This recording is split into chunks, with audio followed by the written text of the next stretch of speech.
Unfortunately, Harry, we have to let you go from the company, the HR director said when I was summoned to her office. My name is Harry, and until that moment, I had been a full-time employee at a grocery store. But after being laid off due to the store's ongoing financial struggles, I was left jobless. The company had resorted to cutting personnel costs through massive downsizing.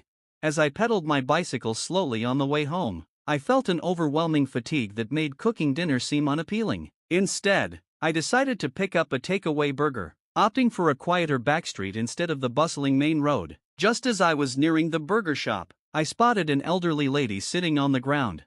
"Are you okay?" I asked, hopping off my bike and rushing over to her. She had fallen and hurt her leg, unable to get up on her own. Distress was etched on her face. "I'm so sorry to trouble you, but could you give me a hand? It's hard to get up without something to hold on to."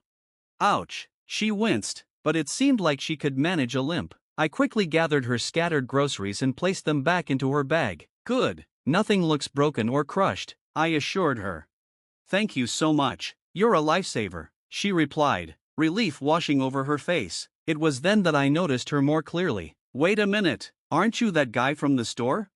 Suddenly, recognition clicked. She was a regular customer at the grocery store where I had worked. Her familiarity seemed to ease her anxiety, and she attempted to take the bags from me, but it was clear she couldn't manage both the groceries and walking. When I asked if anyone could come to help her, she explained that at this time of day, she was home alone, concerned she might fall again. I decided to carry her bags and accompany her home. "I'm so sorry, Harry." "Thank you," she said, clutching my arm as we walked slowly together. "If you could just lead me to a handrail, I'll be fine from there. I truly appreciate your help." She kept apologizing, and I smiled, assuring her it was no trouble at all. "You're really kind. You always serve customers with a smile at the store, and that makes me very happy," she said. Her compliment made me feel a mix of gratitude and sadness, prompting a faint laugh from me. "You seem a bit down. Everything okay?" she asked, a curious glint in her eyes. "Well, actually, today was my last day at that store," I confessed.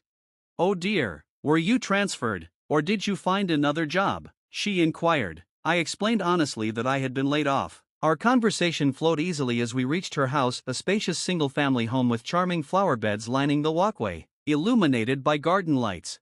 "You can set everything down here. That bag must be heavy. I'm truly grateful you stopped by." "Thank you." As we approached her front door, I noticed a step that led inside, and concern washed over me at the thought of her potentially falling again. "If you don't mind, I can carry it inside for you." With a pleased look, she replied, "Well then, I might just take you up on that." After I helped her with the bag, she offered me some tea as a token of her appreciation. Just then, her cell phone rang.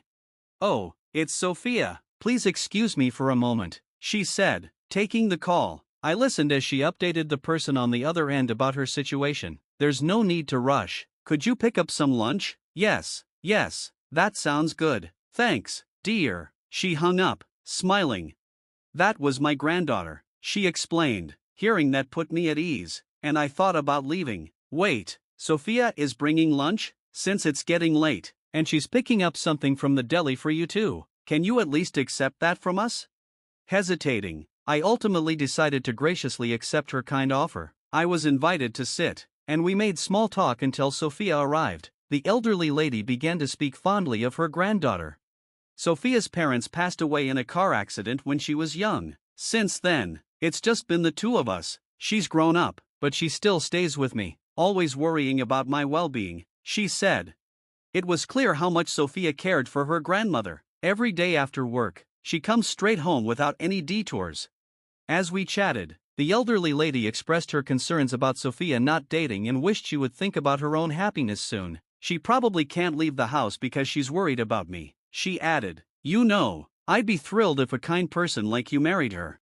The unexpected marriage proposal took me by surprise, and the warm feelings I had earlier faded away. I couldn't help but wonder if such offers were common in the service industry. I had seen other cashiers approached with similar lines before, and it always felt awkward.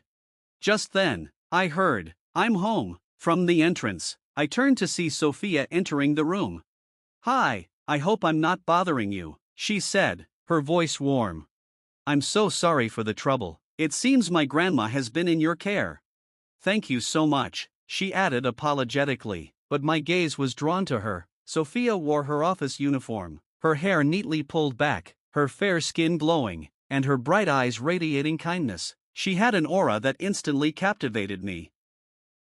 I kept my head bowed slightly, at a loss for words in front of her. The elderly lady turned to Sophia, her eyes sparkling with excitement. Welcome home. This gentleman is the cashier from the grocery store I always visit. I'm so grateful he was there to help me. So, Sophia, what do you think of him? He's truly a wonderful guy. Looks like Grandma might have found a potential match for you, she exclaimed, covering her mouth in delight. Sophia looked bewildered and replied, What are you talking about? I mean, he could be your future husband. I was taken aback, wondering if her earlier comment had been a joke. Sophia seemed just as surprised and flustered. Grandma, what are you saying? It's rude to say that about someone I just met. I'm so sorry, the elderly lady said sheepishly.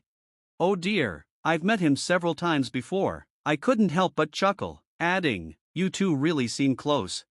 Sophia shot me an apologetic look, then handed me a packed lunch. I gratefully accepted it, knowing she had prepared it for me. The elderly lady chimed in, Why don't you eat it now? Sophia interjected, I don't think that's fine with him, and I politely declined her offer. After expressing my gratitude, Sophia and I headed toward the entrance. As I put on my shoes, I noticed the elderly lady limping over to see me off. Thank you so much. I'm sorry for keeping you up late, and I apologize for not expressing my gratitude properly. You're always welcome to visit, she said warmly. I replied, Not at all. Thank you for the lunch. Their kindness warmed my heart, and I took her words as genuine hospitality. Just as I was about to open the door, she suddenly said, Oh, if it's not too much trouble, could you come over again tomorrow? With this leg, I might not be able to manage it, she said, explaining that she had arranged for some plants and saplings to be delivered the next day, but with her foot hurting, she was unsure if she could handle it. Sophia looked concerned upon hearing her grandmother's request. That's too much. Grandma, you're acting strange today. Are you okay? Did you hit your head? I didn't hit my head, it's just my foot that hurts, she replied. Sophia checked her grandmother's head for any injuries and asked if anything else hurt. I was surprised by the elderly lady's request, but since I was jobless and had no plans for the next day, I figured I could help. Should I come over tomorrow? Only if it's not a bother, I offered.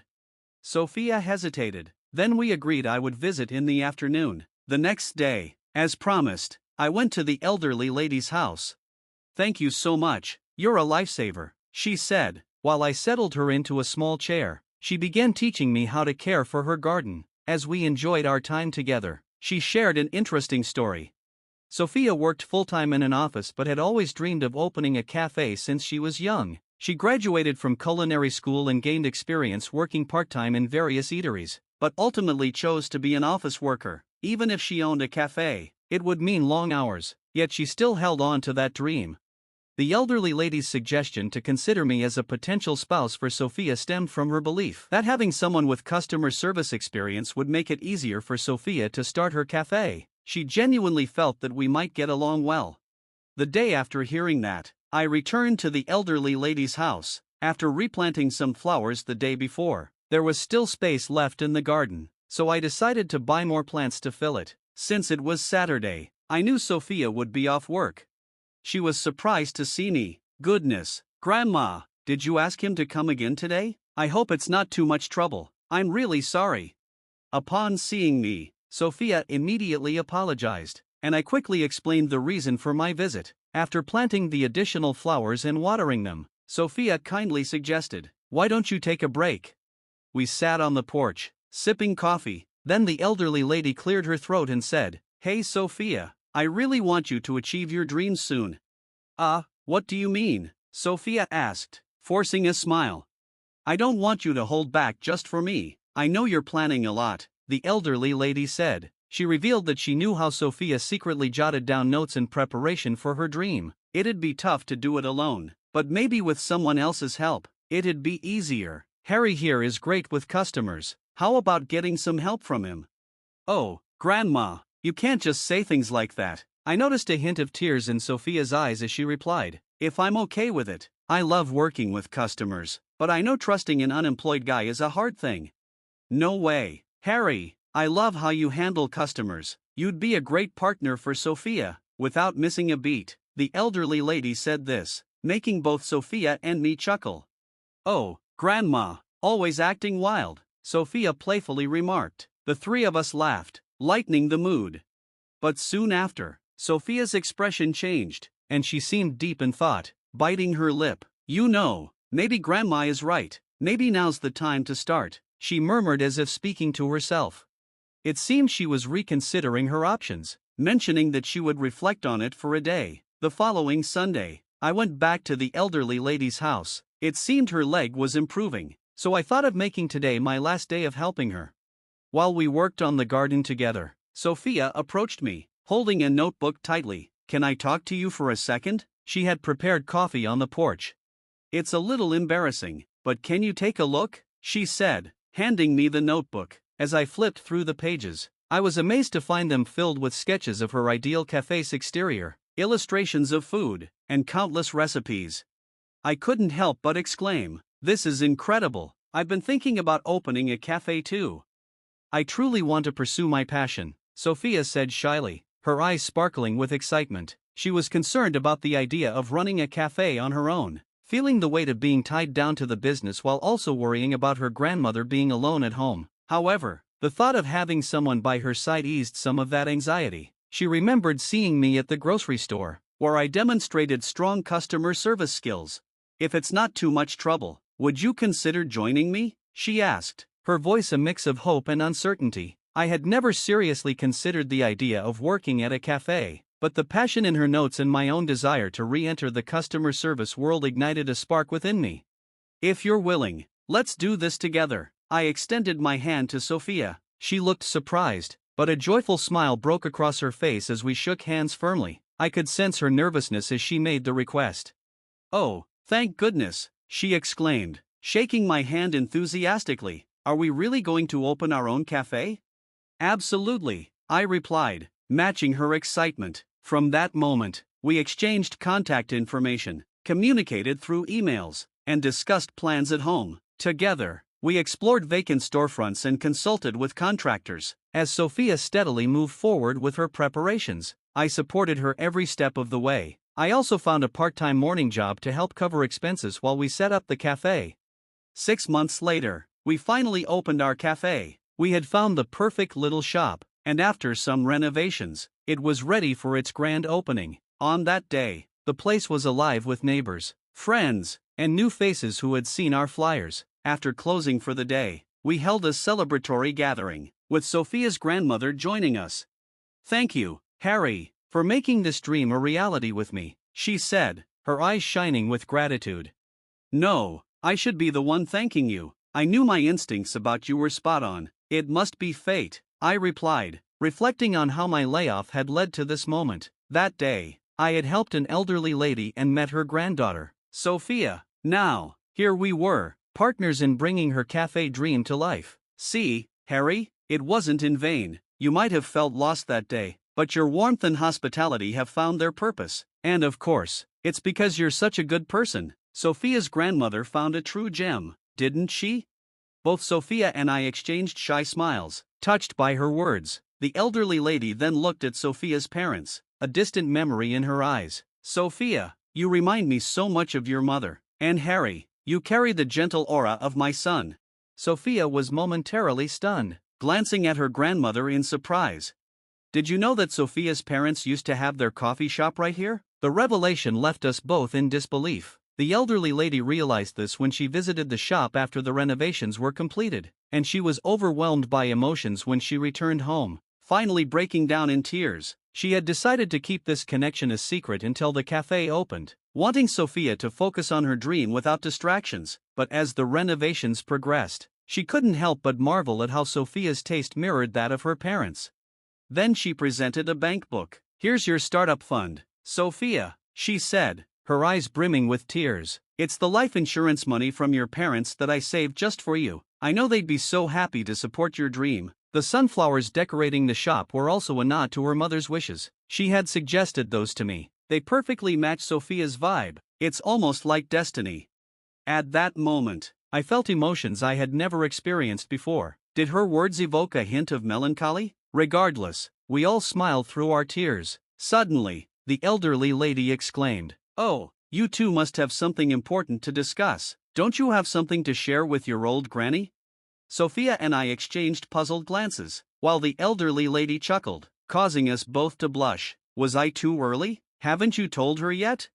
I've known for a while, she said, laughing heartily. Well, I'll leave you two to it. With a playful grin, she headed to the back room, leaving Sophia and me alone. We exchanged shy smiles, knowing this was the moment. Would you? Oh, what? And just like that, we officially started dating. Time flew by, and thanks to everyone's support, our cafe thrived. Our whole grain bread and vegetable-rich sandwiches for breakfast became popular hits, praised for being low in sugar and calories. About 3 months into our relationship, we began discussing marriage. On our cafe's first anniversary, we registered our marriage. When we broke the news to Sophia's grandmother, tears of joy streamed down her face. After the wedding, the three of us moved into her house. You newlyweds, why not live on your own? She teased, but I felt safe here. Above all, living with her was full of joy and laughter. Every day brimmed with happiness, and I hoped that this harmony would last forever. Thanks for watching. Stay tuned for the next video.